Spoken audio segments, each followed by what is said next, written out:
My name is Bill Haley for Haley 2024 The Movement, Government Reform Ideas. Are you tired of disinformation? Are you tired of truth being declared misinformation? Let's look at it a different way. We're about a week away from the elections in November of 2022. We hear a lot of things being out there, a lot of mud being slinged, and a lot of things going on with the elections of 2022. So, a competitive rating system is what I want to go to, where we're going to get really high quality information from a wide variety of perspectives. So this is a part of a competitive governance structure where everybody gets to pick how they want to be governed. But part of this is going to be a competitive rating structure. And a competitive rating structure is going to give competitive governance, a competitive rating system to rate how all the competitive governances are being governed.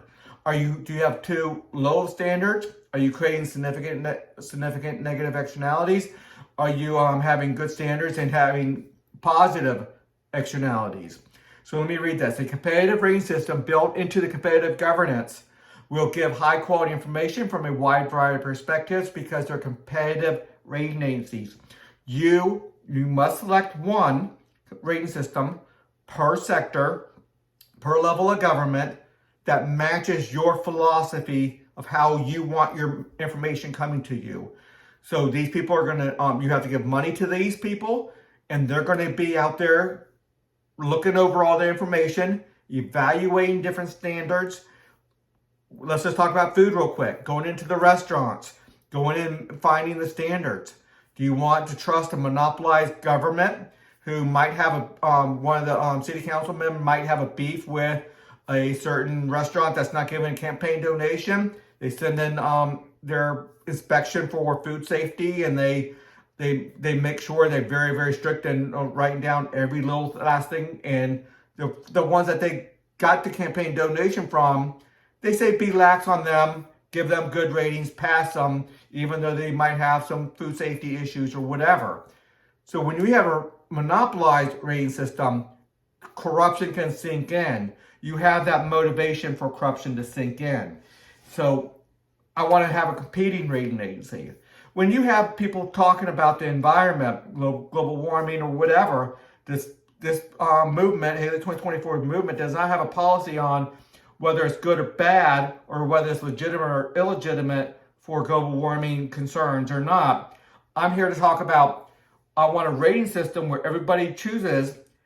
Now, most people are going to choose good, high quality environmental scientists to be part of their legislative branch on talking about the ratings and how to rate environmental concerns. So you choose based off of your philosophy of what you're thinking right now, and they give you their write-ups, and they'll tell you what they come up with on environmental concerns. Is this company's polluting, or is that legitimate and that we need the product and we need to allow a little bit of pollution? What's the best ways to deal with that pollution and many different issues?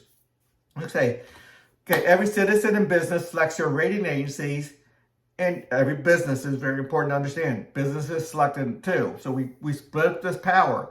When you go into a business, you have to understand part of that money that you're giving that business is going to be for the rating system. They're going to have to pay for their rating agency as well. So when you pick a business, that means you're giving your trust to that business and your money to that business, and that's going to perpetrate some of that environmental knowledge or whatever. So they pick their rating agency that matches their philosophy. So they're going to have about a dozen different choices to go with. All you have to do is gather 5% of your fellow citizens of your locality, of your state, or all of America, and you select your rating agency for that. So some people might like the Heritage Foundation way of looking at the environment. Some people might like the Brookings Institute, or how they like to deal with financial institutions. You might like how the Heritage Foundation wants to rate and give information on that. Or you might like how the Brookings Institute likes to do that, which is more the liberal think tank versus a conservative think tank. And then you get the libertarian think tanks out there as well that's going to give their views on it. You're allowed to look at everybody's views, but you're probably going to trust the one that you chose. And then you might just decide, I don't like how, I thought I liked them, but now that I see what their write-ups, I might not like them as much.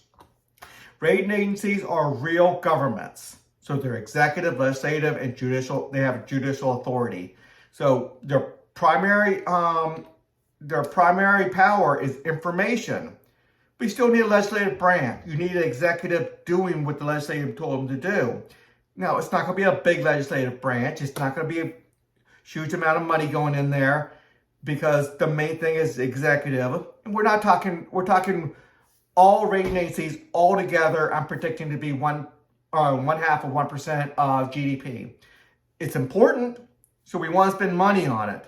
So what is that? About $100 billion out of 20 trillion.